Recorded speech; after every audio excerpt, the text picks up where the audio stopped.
संसद में हंसते हंसते नीतीश कुमार ने पीएम मोदी की टेंशन कैसे बढ़ा दी? क्या मोदी के पैर छूकर नीतीश ने एक नई राजनीति की शुरुआत कर दी है? आखिर एनडीए सरकार में नीतीश कुमार की क्या भूमिका होगी? और सबसे बड़ा सवाल तो ये कि क्या एनडीए की सरकार बनने के चलते बिहार को कोई फायदा होगा भी या नहीं? लोकसभा चुनाव के नतीजों के बाद देश भर की नजरें बिहार के सीएम नीतीश कुमार और टीडीपी के अध्यक्ष चंद्रबाबू नायडू पर टिकी हुई हैं। अटकलें लगाई जा रही थी कि नीतीश कुमार और चंद्रबाबू नायडू कभी भी एनडीए का साथ छोड़कर इंडिया अलायंस के खेमे में जा सकते हैं। लेकिन अब दिल्ली में एनडीए की बैठक में नीतीश कुमार ने पीएम मोदी की मौजूदगी में ऐसी बात कह डाली है जो बीजेपी की टेंशन बढ़ा सकती है। एनडीए का नेता चुनने के लिए हुई बैठक में राजनाथ सिंह ने पीएम पद के लिए नरेंद्र मोदी के नाम का प्रस्ताव किया तो सभी घटक दलों ने इस बात का समर्थन किया। इस प्रस्ताव का जेडीयू अध्यक्ष नीतीश कुमार ने भी अनुमोदन किया। नीतीश कुमार ने पीएम पद के लिए नरेंद्र मोदी के नाम का अनुमोदन करते हुए कहा कि सब लोग मिलकर चलेंगे। लेकिन इस दौरान नीतीश ने हंसते हंसते ही बीजेपी खेमे के सामने एक बड़ी मांग रख दी। हमारी party Janata Dal United, Bharatiya Janata party संसदीय दल के नेता आदरणीय श्री नरेंद्र मोदी जी को भारत के प्रधानमंत्री पद के लिए समर्थन देती है। इन्होंने पूरे देश की सेवा की।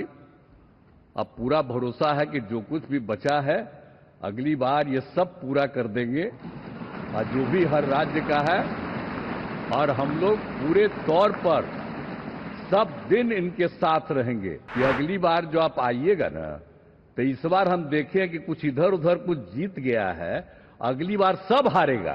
फिर जो मौका मिला है, तो इस मौका के बाद आगे अब उन लोगों के लिए कोई गुंजाइश नहीं रहेगा। और मेरा आग्रह यही है कि जल्दी से जल्दी आपका काम शुरू हो जाए, शपथ ग्रहण हो जाए। अब आप एतवार को करने वाले हैं, तो हम तो चाहते थे कि आजो हो जाता तो अच्छा था। नीतीश कुमार के इस भाषण के अब कई मायने निकाले जाने लगे हैं।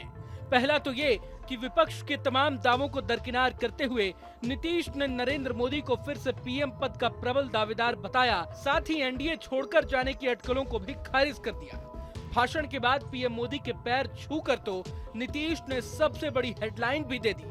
दूसरी बात ये कि नीतीश ने भले ही हंसते हंसते पीएम मोदी से बिहार पर ज्यादा फोकस करने की बात कही, लेकिन असल में इस बात में काफी ज्यादा गहराई है। देश में भले ही तीसरी बार एनडीए की सरकार बनी है, लेकिन इस बार 12 सीट जीतकर नीतीश कुमार किंग मेकर की भूमिका में है।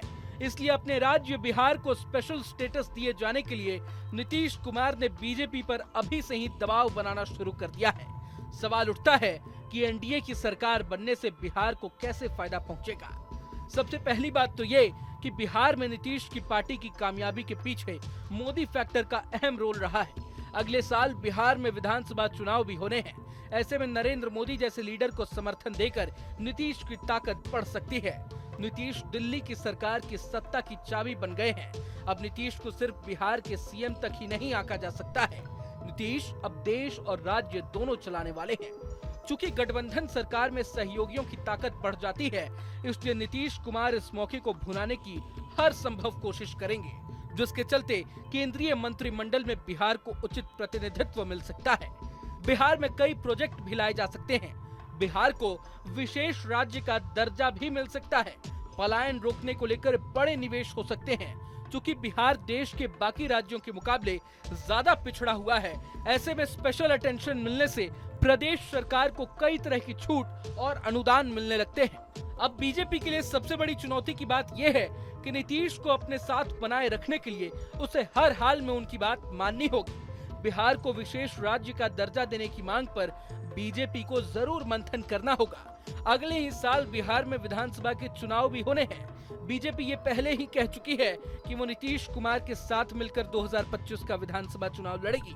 अब पहली बार गठबंधन सरकार की जिम्मेदारी निभा रहे पीएम मोदी इन चुनौतियों का सामना कैसे करते हैं, ये देखना दिलचस्प होने वाला है। अगर आपको ये वीडियो पसंद आए तो लाइक करें और चैनल को सब्सक्राइब करें। वहीं तमाम बड़ी खबरों के लिए देखते रहें न्यूज़ नेशन।